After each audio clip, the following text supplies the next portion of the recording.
Equations of tangents and normals.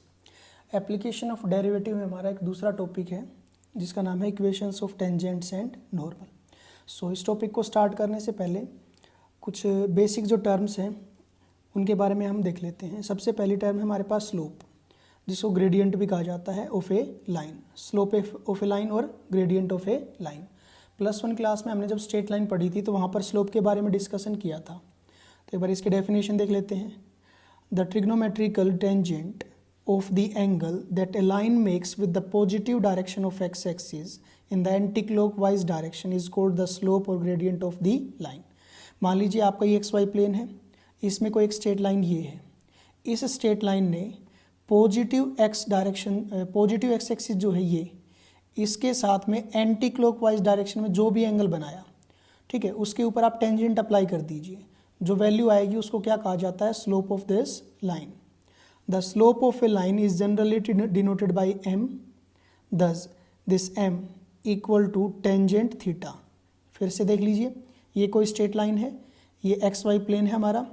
Positive x axis के साथ में इस स्ट्रेट लाइन ने एंटी क्लॉकवाइज डायरेक्शन में जो भी एंगल बनाया उसके ऊपर आप टेंजेंट अप्लाई करोगे तो जो वैल्यू आएगी दैट इज टेंजेंट थीटा, उसी को क्या कहा जाता है? स्लोप। और स्लोप को जनरली हम डिनोट करते हैं m से, where theta is the angle which line makes with the positive direction of X axis in the anti clockwise direction. ये तो है हमारी डेफिनेशन स्लोप की, या फिर कहें ग्रेडियंट ऑफ ए लाइन। अब देखिए इसके कुछ पर्टिकुलर केस हैं।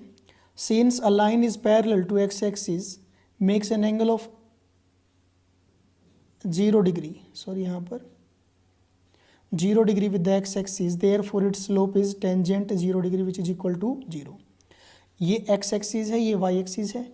एक्स एक्सिस के कोई भी लाइन के पैरेलल कोई भी लाइन हमारे पास ये, ठीक है, ये L2 नाम दे देते हैं। ये जो लाइन है वो एक्स एक्सिस के पैरेलल है, तो हम देख पा रहे हैं कि इसने एक्स एक्सिस के साथ में एंगल कितना बनाया? 0 डिग्री। क्योंकि ये पैरेलल है तो एंगल 0 डिग्री रहेगा। हमें पता है कि स्लोप क्या होती है? टेंजेंट ऑफ 0 डिग्री, और टेंजेंट 0 डिग्री की वैल्यू होती है 0।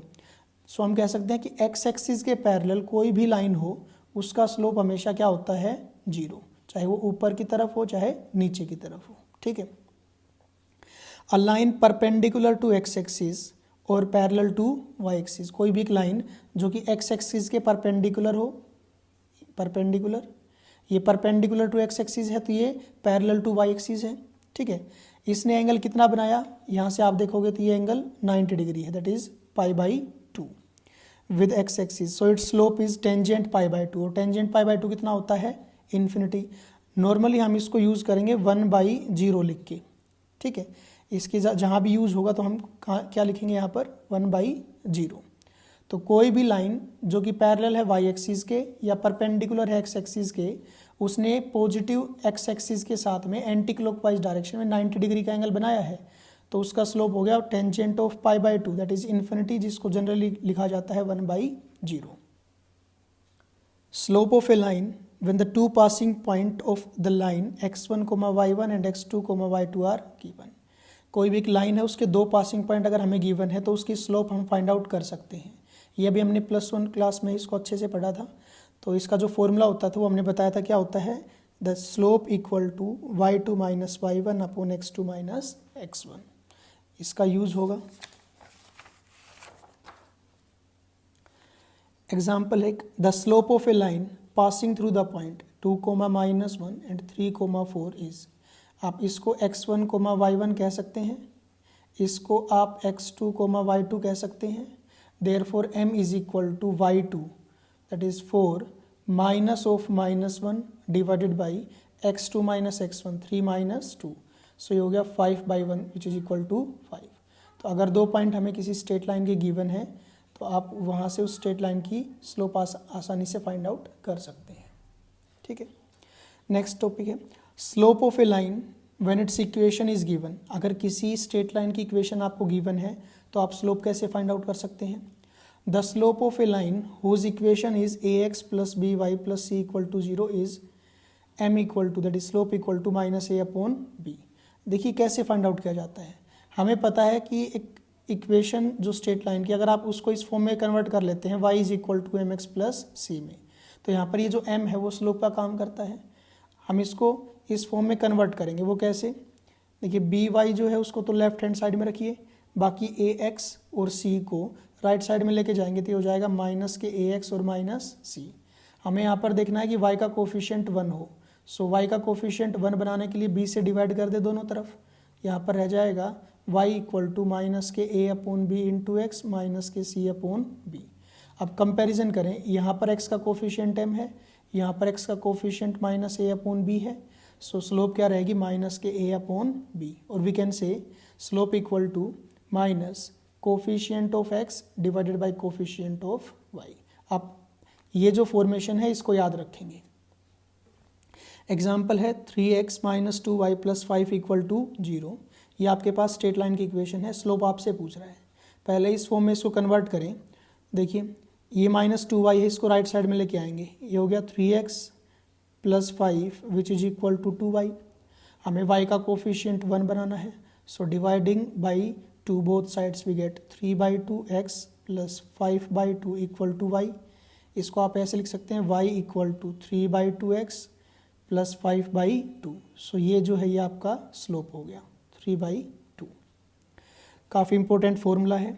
Angle between the two lines, अगर हमें कोई दो लाइन गिवन है, मान लीजिए कि ये एक्स वाई प्लेन है, इसमें एक स्ट्रेट लाइन ये हो गई, एक स्ट्रेट लाइन ये हो गई, ठीक है। इन दोनों के बीच का जो एंगल है वो हमने फाइंड आउट करना है। हम बात कर रहे हैं एक्यूट एंगल के लिए। ये मान लीजिए आपका एंगल है जो L1 और L2 ने बनाया है, ये L1 है, ये L2 है। Let theta be the angle between the two lines L1 and L2 whose slopes are M1 and M2। इन दोनों लाइंस के स्लोप अगर हमें गिवन है तो आप ये थीटा फाइंड आउट कर सकते हैं। वो कैसे? टेंजेंट थीटा जो है वो इक्वल होता है mode of M1 minus M2 divided by 1 plus M1 into M2। इसको आप ऐसे भी देख सकते हैं, ये मोड अगर हटा दें तो यहाँ पर आएगा plus minus M1 minus M2 divided by 1 plus M1 into M2। ये काफ़ी इंपॉर्टेंट फॉर्मूला है, काफ़ी जगह यूज़ होगा ये। नेक्स्ट है कंडीशन ऑफ पैरेललिज्म, कि कोई भी दो स्ट्रेट लाइंस आपके पास कह रहे हैं कि पैरेलल है, तो उसके लिए क्या कंडीशन होती है, ठीक है। If the two lines are parallel then theta equal to 0 degree. अगर कोई भी दो लाइन पैरेलल है, ये एक्स वाई प्लेन है, इसमें कहीं भी आपके पास दो स्ट्रेट लाइन है और वो दोनों पैरेलल हैं, ये L1 हो गया, ये L2 हो गया। अगर ये दोनों लाइन पैरेलल हैं तो इनके बीच में एंगल जो है वो 0 डिग्री का है। इसका मतलब थीटा की वैल्यू कितनी हो गई इस फॉर्मूले में? 0। So tangent theta equal to tangent 0 degree, और टेंजेंट 0 डिग्री की वैल्यू होती है 0। सो हम कह सकते हैं कि भाई mode of M1 minus M2 divided by 1 plus M1 into M2 किसके इक्वल होगा? 0 के। ये पूरी टर्म 0 में जाके मल्टीप्लाई हो जाएगी, 0 हो गया। So mod of M1 minus M2 equal to 0। यहाँ से कह सकते हैं कि M1 इक्वल टू M2। अगर दो कोई भी स्ट्रेट लाइन पैरेलल गिवन है तो गारंटी है कि उन दोनों के स्लोप्स जो हैं वो इक्वल होंगे, और ऐसे ही अगर किन्हीं भी दो स्ट्रेट लाइंस के स्लोप अगर इक्वल हैं तो वो दोनों जो स्ट्रेट लाइंस हैं वो पैरेलल होंगी ही होंगी। तो ये भी कंडीशन काफ़ी इंपॉर्टेंट है, इसका भी यूज़ होगा। कंडीशन ऑफ परपेंडिकुलरिटी, किन्हीं भी दो लाइंस को आप कहोगे कि वो परपेंडिकुलर है, उसके लिए क्या कंडीशन होती है? देखिए अगर कोई भी दो लाइन परपेंडिकुलर है तो उन दोनों के बीच का एंगल जो है वो 90 डिग्री हो गया, दैट इज़ π/2, ठीक है। अगर इसी फॉर्मूले में थीटा की वैल्यू को π/2 रख दें तो ये बन जाएगा tangent of π/2 is equal to mod of M1 minus M2 divided by 1 plus M1 into M2, which implies, हमने पीछे बताया था टेंजेंट π/2 इन्फिनिटी होता है, पर उसका यूज़ कैसे करोगे आप? 1/0 लिख के। सो ये हो गया mode of M1 minus M2 divided by 1 plus M1 into M2। ये 0 यहाँ जाके इसको 0 कर देगा, ये यहाँ पर 1 के साथ मल्टीप्लाई होगा के। So 1 plus M1 into M2 is equal to 0, which implies M1 into M2 is equal to -1। So condition क्या आ गई कि अगर कोई दो स्ट्रेट लाइन्स हैं जिनके स्लोप M1 और M2 हैं, अगर उन दोनों का मल्टीप्लिकेशन -1 होता है तो हम कहेंगे वो दोनों स्ट्रेट लाइंस क्या हैं? परपेंडिकुलर हैं, ठीक है। ये भी इंपॉर्टेंट कंडीशन है, याद रखनी है। तो कोई भी दो लाइंस अगर पैरेलल हैं तो उनके स्लोप बराबर होंगे, अगर कोई दो लाइन परपेंडिकुलर हैं तो उनकी स्लोप्स का मल्टीप्लिकेशन जो है वो -1 रहेगा। Equation of a line. The equation of a straight line passing through the point x1, y1 and having slope m is, ये भी हमने +1 क्लास में किया था, इसको बोलते थे पॉइंट स्लोप फॉर्म। एक पॉइंट गिवन है पासिंग पॉइंट और एक स्लोप गिवन है। So equation of straight line होती है, सॉरी यहाँ पर हम लिख सकते हैं y माइनस y1, ठीक है, y minus y1 upon x minus x1 equal to m, which implies यहाँ रह जाएगा y minus y1 which is equal to m into x minus x1। ये आपके पास इक्वेशन ऑफ स्ट्रेट लाइन है when one point and the slope of the straight line are given, ठीक है। अब देखिए, अब हमारा मेन टॉपिक स्टार्ट होता है, slopes of tangents and normals. Normals और टेंजेंट्स के जो है स्लोप कैसे फाइंड आउट करोगे अगर आपके पास कोई भी फंक्शन गिवन है तो। Slope of a tangent, let y equal to F X be a continuous curve, y equal to F X कोई कॉन्टिन्यूस कर्व है, and let p x1 y1 be a point on it, उस curve के ऊपर कहीं भी एक point हमारे पास p है जिसके कोऑर्डिनेट्स हैं x1 y1, then dy by D X, ये क्या है, differentiation of y with respect to x, इसकी वैल्यू फाइंड आउट करिए उस पॉइंट के ऊपर। This is the slope of tangent to the curve y equal to F X at point p। तो ये टेंजेंट जाई जो है वो इक्वल रहेगा m1 which is equal to dy by D X. अब ये जाई क्या है, देखिए ये जाई जो है ये आपका जो टेंजेंट था, मान लीजिए ये कर्व थी, ये पॉइंट p है जिसके कोऑर्डिनेट्स हैं x1 y1, इसके ऊपर ये कोई टेंजेंट रहेगा इस तरीके से। अब इस टेंजेंट ने पॉजिटिव एक्स एक्सिस के साथ में एंटी क्लॉकवाइज डायरेक्शन में जो भी एंगल बनाया उसको हमने क्या कह दिया, psi. So tangent psi is equal to dy by D X at p x1 y1। यहाँ पर इसको हम एक क्वेश्चन करेंगे, वहाँ से और अच्छे से समझ में आएगा। ऐसे हम बात करते हैं स्लोप ऑफ नॉर्मल। देखिए नॉर्मल क्या होता है, the normal to the curve at p is a line perpendicular to the tangent. Tangent के परपेंडिकुलर कोई लाइन होती है उसी को क्या कहते हैं, नॉर्मल। तो परपेंडिकुलर ऐसे भी हो सकता है, परपेंडिकुलर इस तरफ भी हो सकता है, ठीक है। ये तो कर्व के इनवर्ड हो गया, ये कर्व के आउटसाइड हो गया। And passing through the point P, देखिए अभी हमने बताया कि कोई भी दो स्ट्रेट लाइंस, ये देखिए टेंजेंट और नॉर्मल दोनों स्ट्रेट लाइंस हैं। अगर ये दोनों स्ट्रेट लाइन परपेंडिकुलर हैं तो हमने कंडीशन आपको बताई थी कि इन दोनों के स्लोप्स का मल्टीप्लिकेशन किसके इक्वल होता है, -1 के। Late it's slope B m2, हमने मान लिया कि जो नॉर्मल है उसकी स्लोप जो है वो m2 है, स्लोप ऑफ टेंजेंट m1 है। सो हमें पता है दोनों परपेंडिकुलर होते हैं, इसका मतलब m1 into m2 equal to -1 रहेगा, विच इम्प्लाइज हमें तो slope of normal find out करनी थी, that is m2 find out करना था। m2 क्या रहेगा, equal to -1 upon m1, which implies slope of normal is equal to -1 upon slope of tangent. ये भी काफ़ी इंपॉर्टेंट रिजल्ट है। इसके बेस पे कुछ क्वेश्चंस हम करते हैं। अभी देखिए क्वेश्चन नंबर फर्स्ट है, find the slope of the tangent and the normal to the curve this at point 1, 1। अब ये P पॉइंट जो हमें गिवन रहेगा। देखिए सबसे पहले तो कर्व क्या गिवन है, कर्व है x² plus 3y plus y² equal to 5। आपसे पूछा गया है कि slope of tangent and normal. अभी हमने बताया कि स्लोप ऑफ टेंजेंट कैसे फाइंड आउट करोगे, पहले dy by D x find out कर लीजिए। वो जो है x और y में एक इक्वेशन आएगी, कोई भी इक्वेशन आएगी, उसमें आप x और y को 1, 1 से रिप्लेस कर देना। यही तो हमने बताया था, dy बाई डी एक्स निकालिए, उसमें उस P पॉइंट को पुट कर दीजिए। सो यहाँ पर dy बाई डी एक्स निकालने के लिए क्या करोगे, differentiating both sides with respect to x we get x² का डिफ्रेंशिएशन 2x प्लस 3 इंटू में y का डिफ्रेंशिएशन होगा dy by D X plus y² का डिफ्रेंशिएशन 2y इंटू में dy by D X which is equal to 5 का differentiation 0। अब इन दोनों terms में से dy बाई डी एक्स हम कॉमन ले सकते हैं, ये 2x उधर जाके माइनस का हो जाएगा राइट साइड में। तो इन दोनों में dy बाई डी एक्स अगर हमने कॉमन लिया तो यहाँ तो रह जाएगा 3 प्लस यहाँ रह जाएगा 2y which is equal to -2x, which implies dy by dx is equal to -2x divided by 3 plus 2y। So dy by dx की वैल्यू हमारे पास आ गई। हमें तो फाइंड आउट करना था dy by dx at 1, 1। Therefore देखिए m1 जो है हम क्या कह रहे हैं, m1 जो है वो है स्लोप ऑफ टेंजेंट एट 1,1.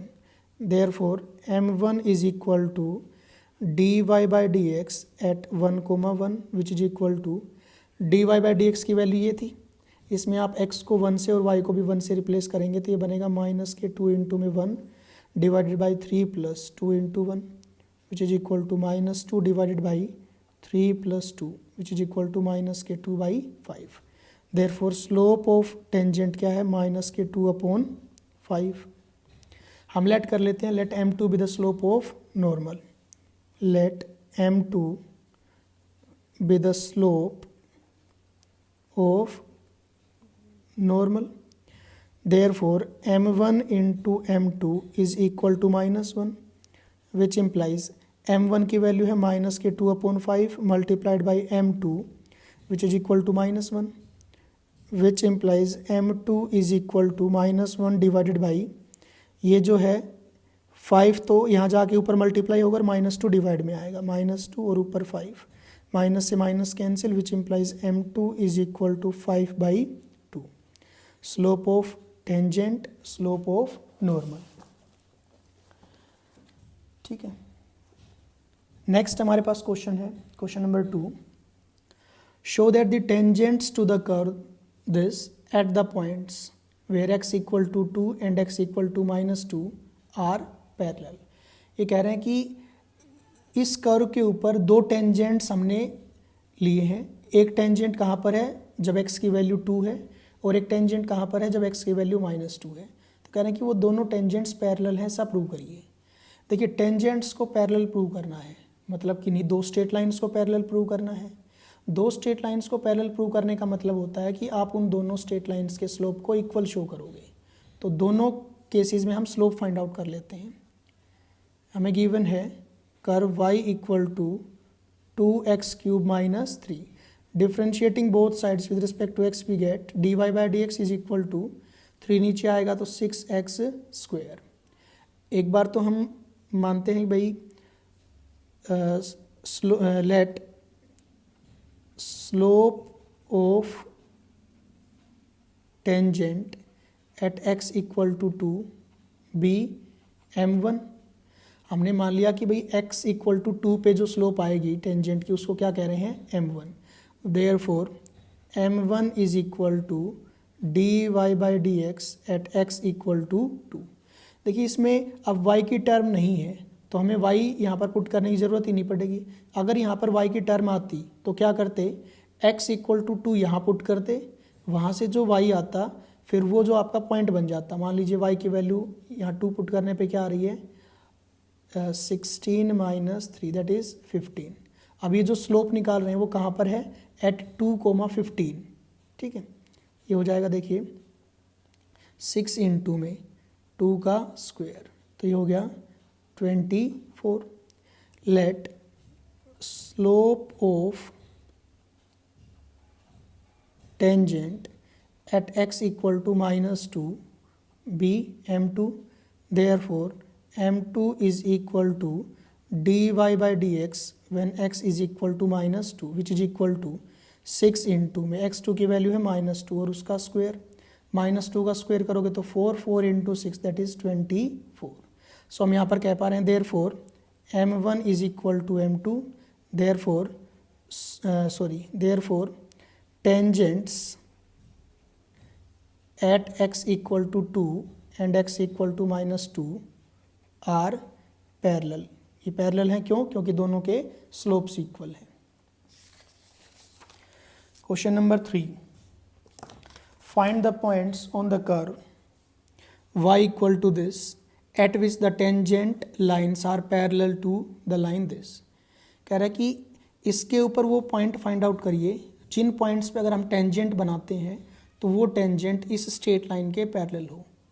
देखिए अगर इसके ऊपर टेंजेंट्स जो हैं इस स्ट्रेट लाइन के पैरेलल हैं, इसका मतलब उन टेंजेंट्स का जो स्लोप हम फाइंड आउट करते हैं dy बाई dx वो इसके स्लोप के बराबर होना चाहिए. ठीक है, यही कंडीशन हम यहाँ पर यूज़ करके चलेंगे. हमें कर्व गिवन है y equal to x³ minus 2x² minus x. Differentiating both sides with respect to x we get dy by D x is equal to 3x² minus 4x minus 1। ये तो आ गया slope of tangent. ये क्या है? Slope of tangent to the curve. Clear है? अब हमें गिवन है y equal to 3x minus 2।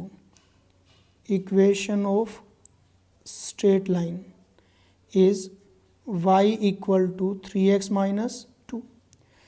Therefore slope of line is equal to क्या रहेगा यहाँ पर? 3। क्यों? इसको कंपेयर करिए किसके साथ? y equal to M X plus C के साथ में। सो x का कोफिशिएंट यहाँ पर m, यहाँ पर 3 है, तो m की वैल्यू 3 हो गई। अब देखिए, अगर ये टेंजेंट्स और ये स्ट्रेट लाइन दोनों पैरेलल हैं, इसका मतलब दोनों के स्लोप क्या रहेंगे? इक्वल।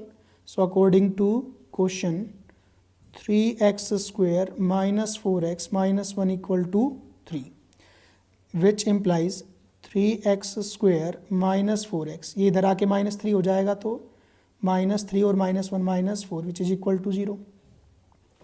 Multiplication -12, addition -4। ऐसे अगर हम नंबर ढूंढें तो ये बनेंगे हमारे पास, एक तो -6 मिलेगा और एक +2। So -6 + 2x -4 equal to 0, which implies इन दोनों में 3x कॉमन आएगा। यहाँ पर रह गया x -2 प्लस इन दोनों में से 2 कॉमन आएगा, तो यहाँ रह गया x -2 which is equal to 0, which implies इन दोनों टर्म्स में से x -2 कॉमन ले लीजिए। x -2 into 3x + 2 equal to 0, which implies x equal to 2 and x equal to -2/3। x की वैल्यू आ गई, दो वैल्यूज़ हैं। अब देखिए, ये जो x है 2, अगर इसको हम यहाँ पर पुट कर दें तो y की वैल्यू मिल जाएगी हमें, क्योंकि हमें जो पॉइंट्स फाइंड आउट करने हैं वो इस कर्व के ऊपर फाइंड आउट करने हैं। इस कर्व के ऊपर हम कह रहे हैं कि x की वैल्यू 2 है, तो इस कर्व के ऊपर y की वैल्यू कैसे फाइंड आउट करोगे? 2 को यहाँ पर पुट करिए। Therefore at x equal to 2 y is equal to 2 cube minus 2 into 2 square minus 2, that is 8 minus 8 minus 2 which is equal to -2।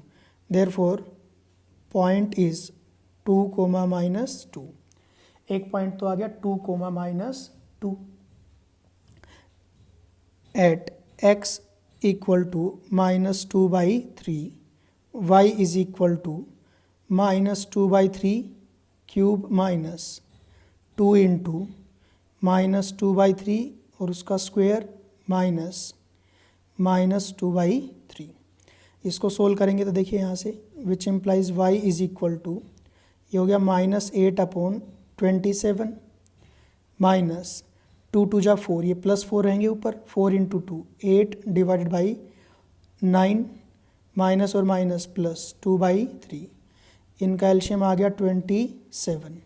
सो यहाँ पर है -8 minus 24 plus 18, which implies y is equal to 18 minus 8 10, और वो भी plus के, -24 plus 10, ये बनेंगे -14 divided by 27। Therefore another point is -2,3 -2/3 -14/27। दूसरा पॉइंट ये आ गया। अब इन दोनों पॉइंट्स के ऊपर जो है ना, एक इस पॉइंट के ऊपर और एक इस पॉइंट के ऊपर, अगर आप टेंजेंट्स निकालते हो तो उन टेंजेंट्स की जो स्लोप है और इसकी स्लोप है वो दोनों क्या रहेंगे? इक्वल। मतलब वो जो टेंजेंट्स हैं इस स्ट्रेट लाइन के पैरेलल रहेंगे हमेशा। क्वेश्चन नंबर 4 काफ़ी इंपॉर्टेंट है। At what points on the curve the tangents are parallel to Y axis. देखिए, टेंजेंट्स जो है वो पैरेलल टू वाई एक्सिस है, तो हमने आपको बताया था इसी लेक्चर में कि एंगल 90 डिग्री बनेगा। ठीक है, ये टेंजेंट है और ये किसके है? पैरेलल टू वाई एक्सिस के। तो एक्स एक्सिस के साथ में उसने 90 डिग्री का एंगल बनाया, तो 90 डिग्री का एंगल बनाया तो स्लोप हो गई टेंजेंट ऑफ π/2, और टेंजेंट ऑफ π/2 की वैल्यू हमने बताई थी आप 1/0, दैट इज इन्फिनिटी यहाँ पर यूज़ करते हैं। तो देखिए, सबसे पहले यहाँ से स्लोप फाइंड आउट करते हैं हम। हमारे पास जो कर्व है वो गिवन है x square plus y square minus 2x minus 4y plus 1 equal to 0.